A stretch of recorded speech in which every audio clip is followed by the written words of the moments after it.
Fandriany aline na tsiaro fahiny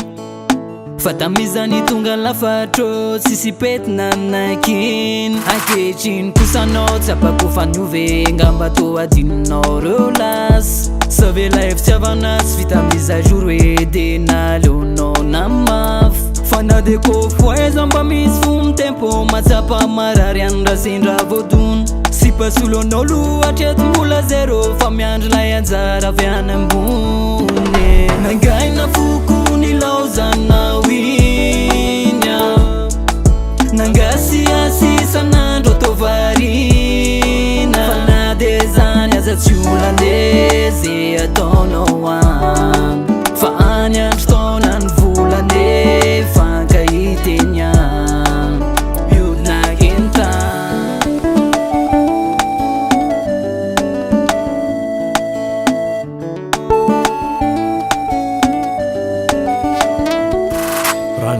Lava foko mitoloko fanoratrainao rakotraizina de ravolay tontolo fianao enandao marary nefekena fititry terena ka leo manadino hoe zako matoky tena fa hoavitry hoe lalay soloanao enya fanadeko foaiaza mba misy fomtempo matsapa marary andra sendra voadony sy pasolonao lohatreto mbola zero fa miandry lay anjara avy any ambony nangaina foko ny laozanao inya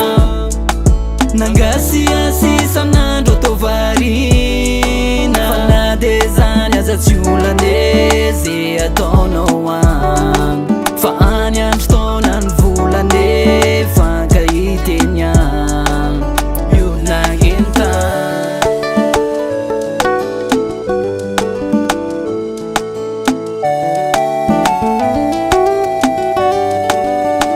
nanatena paradisa nefa tontantara sisa fenao inyaly hey, io tsy forsenao meky tsodrano amdao raha ande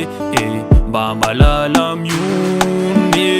malala tsy tina de papay velomo rayalanao iny fanadeko foaiaza mba misy fomtempo matsapa marary andra sendra voadony sy pasolonao lohatreto mbola zero fa miandry lay anjara avy any ambony nangaina foko ny laozanao inya nangasiasy sanandro atao varina fa na de zany aza tsy olandezy ataonao any fa any andro taona ny volane fankahitenya io nagenta Live Lab Recording.